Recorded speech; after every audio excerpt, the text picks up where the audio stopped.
মেরা আব্দুল আলাগ হে ওই চক্রের এক হিন্দু ধর্ম থেকে কুলাঙ্গার কান্নাকাটি করতেছে। তা গত কয়েকদিন আগে বাংলাদেশের নবাবগঞ্জের এক নমুসলিম মহিলা তার মুসলিম স্বামীর বিরুদ্ধে গুরুতর অভিযোগ আনে এবং অভিযোগটা হলো হিন্দু ধর্ম থেকে সেই মহিলাকে ধর্মান্তরিত করার পরবর্তী সময়ে একটা বাচ্চা জন্মদানের পরবর্তী সময়ে সেই হিন্দু ধর্মর মেয়েদেরকে ধর্মান্তরিত করার চক্রের সদস্য সুমন মিয়া তাকে ফেলে তার যে স্বর্ণালঙ্কার সেই মেয়েটি তার হিন্দু ফ্যামিলি থেকে নিয়ে আসছিল সেগুলো নিয়ে লাপাত্তা হয়ে গেছে এবং সে প্রশাসনের দ্বারে দ্বারে ঘুরতেছে।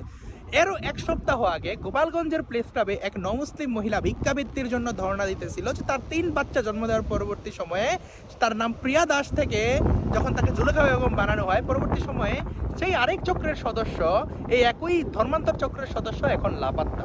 এবং আমি কমেন্ট বক্সে আরও একটা ভিডিও দিয়ে দিব যেখানে মেরা আব্দুল আলাগ হে ওই চক্রের এক হিন্দু ধর্ম থেকে কুলাঙ্গার কান্নাকাটি করতেছে। তার মুসলিম স্বামী তাকে কঠিনভাবে পেদাইছে এবং পেদার পরবর্তী সময় সে প্রশাসনের কাছে ঘুরে ঘুরে বর্তমানে কোনো সাহায্য সহযোগিতা পাইতেছে না। এটা ঘটনা যে বললাম এগুলোকে আমার মনের কথা মন করার কথা কোট আনকোট আমি নিউজ থেকে বলছি, নিউজ থেকে আমি কমেন্ট বক্সে দিয়ে দিব। তো এই যে চক্র বাংলাদেশে চলতেছে, বাংলাদেশের সকল হিন্দু অভিভাবকের উচিত এই নিউজগুলো বারবার তার ঘরে আলোচনা করা, ঘরে দেখানো, সন্তান সন্ততিকে দেখানো। এবং আপনারা দেখবেন যে এই চক্রটা নির্দিষ্টভাবে কয়েকদিন পর পর ফেসবুকে হুলিয়া দেয় যে ব্রাহ্মণ মেয়েকে কনভার্ট করলে এত টাকা, শূদ্র মেয়েকে কনভার্ট করলে এত টাকা। এবং তাদের যে ফিলোসফি সেটা হলো অন্য ধর্মের কাউকে যদি ধর্মান্তর করা যায় সেক্ষেত্রে তার পরকালের যে সুখের টিকিট নিশ্চিত হয়ে গেল। এবং দেখেন একটা হিন্দু মেয়ে মুসলিম হয়ে গেল, এক্ষেত্রে তার পরকাল নিশ্চিত হয়ে গেল। পরবর্তীতে সে ওই মেয়েটার হিন্দু ফ্যামিলি থেকে যে কিছু কিছু ক্ষেত্রে সম্পত্তি নিয়ে আসে, সেই ফ্যামিলিটা হিন্দু ফ্যামিলিটাকে ধ্বংস করে দেয়। কিছু কিছু ক্ষেত্রে যে স্বর্ণালঙ্কার নিয়ে আসে সেগুলোরে বিক্রি করে সে ইহজাগতিক সুখ লাভ করলো, যে পরকালের সুখও লাভ করলো এবং সে জাতিগত সংখ্যা বৃদ্ধিতে ভূমিকা রাখলো। এই ক্ষেত্রেও তার অনেক পুণ্য হইলো। এখন দেখেন আপনারা বলবেন যে এই কথাটা আপনি কীভাবে বুঝলেন।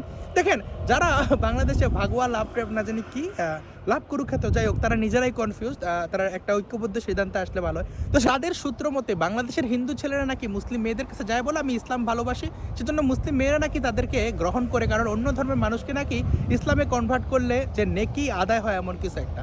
তো সেই যে চক্র কাজ করে তাদের ফিলোসফিও সেই যে অন্য ধর্মের একটা মেয়েকে আমরা কনভার্ট করলাম, কনভার্ট করার পরবর্তী সময়ে তাকে তার জন্য আমার পরকাল নিশ্চিত হয়ে গেল এবং আমি ইহকালের জন্য তাকে ব্যবসায়িক পণ্য হিসেবে ইউজ করলাম, জাতিগত সংখ্যা বৃদ্ধিতে আমি কন্ট্রিবিউট করলাম। তো এই যে দেখেন জাস্ট প্রেমের কারণে একজনের হাত ধইরা তার সেই ধর্ম সম্পর্কে না জেনে সেই ধর্ম গ্রহণ করা কি কোনোভাবে কোনো বুদ্ধিমানের লক্ষণ হতে পারে?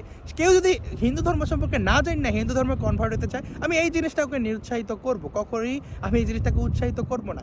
এখন দেখেন যারা এই ধরনের কাজগুলা করে চক্রান্ত করে হিন্দু মেয়েদেরকে, হিন্দু পরিবারকে ধ্বংস করার জন্য এই যে ফাঁদ চালিয়ে যেতেছে, তাদের বিরুদ্ধে সবাইকে ঐক্যবদ্ধভাবে দাঁড়াতে হবে এবং নিজের ধর্ম রক্ষায় পরিবারে পরিবারে এই জিনিসগুলো আলোচনা করতে হবে। এবং দেখেন বাংলাদেশে কোনো হিন্দু ছেলে যদি মুসলিম মেয়ের সাথে রাস্তায় ফুচকা খায় সেক্ষেত্রে তাকে মারপিট করা হয়। স্কুলে স্কুলে যে হিন্দু শিক্ষার্থীদের সামনে হিন্দু ধর্ম খারাপ, হিন্দুরা সন্ত্রাস করে, এই করে সেই করে, হিন্দুরা উগ্রবাদী, এইসব বলা হয়। কিন্তু আপনি এই যে প্রমাণিত 2টা নিউজের কথা আপনি কি স্কুলে স্কুলে যে প্রচার করতে পারবেন হিন্দু মেয়েদের উদ্দেশ্যে?